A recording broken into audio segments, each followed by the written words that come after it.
Hello friends, हमारे session to the point Indian polity में आज हम बात करेंगे शिक्षा के अधिकार के संवैधानिक प्रावधान, यानी भारतीय संविधान में क्या क्या प्रावधान है शिक्षा के अधिकार की। साथ ही हम बताएंगे क्या था भारतीय संविधान के मूल संविधान में और कैसे किस समिति के रिकमेंडेशन पे 86वें संविधान संशोधन से भारतीय मूल अधिकार यानी फंडामेंटल राइट्स में जोड़ा गया एक नया अनुच्छेद जिसका नाम था 21 सब क्लोज ए। और साथ ही बताएंगे 2009 में किन परिस्थितियों में पास हुआ राइट टू एजुकेशन एक्ट और क्या प्रावधान थे उसके बारे में। साथ ही बताएंगे एग्जामिनर इस टॉपिक से आपसे एग्जाम में कैसे क्वेश्चन पूछ सकता है। चलो स्टार्ट करते हैं आज का सेशन।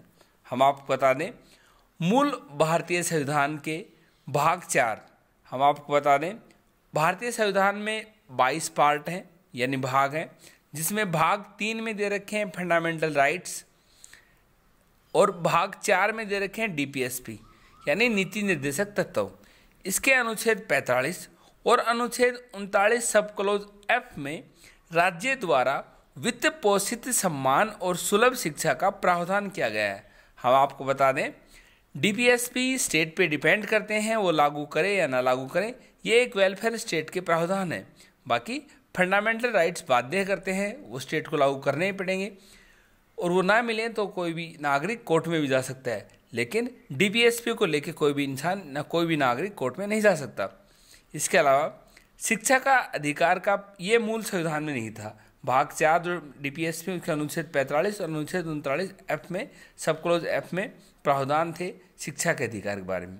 उसके बाद शिक्षा के अधिकार का पहला आधिकारिक दस्तावेज वर्ष 1990 में राममूर्ति समिति की रिपोर्ट थी, यानी शिक्षा के अधिकार को कैसे लागू किया जाए उसका आधिकारिक दस्तावेज 1990 में तैयार हुआ और जिसका नाम था राममूर्ति समिति की रिपोर्ट।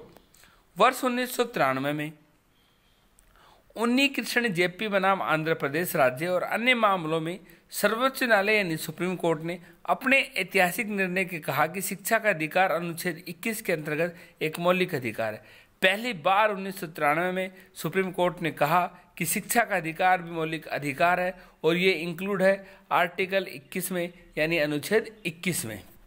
उसके बाद तपस मजुमदार समिति जो कि 1999 में बनाई गई, 1999 में अपनी रिपोर्ट सौंपी, उन्होंने अनुच्छेद 21 सब क्लोज ए को शामिल करने की अनुशंसा की। उन्होंने कहा सुप्रीम कोर्ट ये कह चुका था कि आर्टिकल 21 के तहत मूल अधिकार है शिक्षा का अधिकार, लेकिन उसके बाद एक नई समिति ने रिकमेंडेशन की कि एक अलग से अनुच्छेद जोड़ा जाए जो कि 21 सब क्लोज हो और जिसमें शिक्षा के अधिकार के बारे में बताया जाए। वर्ष 2002 में 86वें संविधान संशोधन से शिक्षा का अधिकार को संविधान के भाग 3 में एक मौलिक अधिकार के तहत शामिल किया गया। यानी भाग 4 में मूल संविधान में दे रखा था शिक्षा के अधिकार में बारे में, लेकिन अब जो एक नया अनुच्छेद 21 सब क्लोज ए जो ऐड किया गया वो मौलिक अधिकारों में ऐड किया गया। मौलिक अधिकार जो कि भाग 3 में थे और जो ना मिले तो उसके लिए नागरिक अपने हाई कोर्ट और सुप्रीम कोर्ट जा सकता है।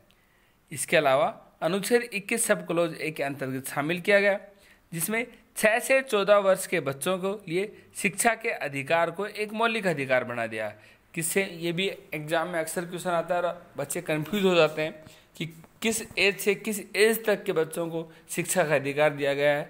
6 से 14 वर्ष तक के बच्चों के लिए शिक्षा का अधिकार का एक मौलिक अधिकार बना दिया गया 86वें संविधान संशोधन द्वारा। ये संशोधन भी एग्जाम पॉइंट इसमें इंपॉर्टेंट है कि किस संशोधन द्वारा मौलिक अधिकार बनाया गया शिक्षा का अधिकार, तो आपका आंसर होगा 86वें संविधान संशोधन द्वारा 21 सब क्लोज ए भाग 3 में जोड़ा गया।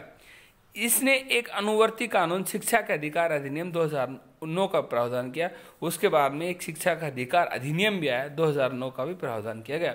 एग्जामिनर आपसे पूछ सकता है राइट टू एजुकेशन शिक्षा का अधिकार अधिनियम यानी एक्ट कब पास हुआ? 2009 में।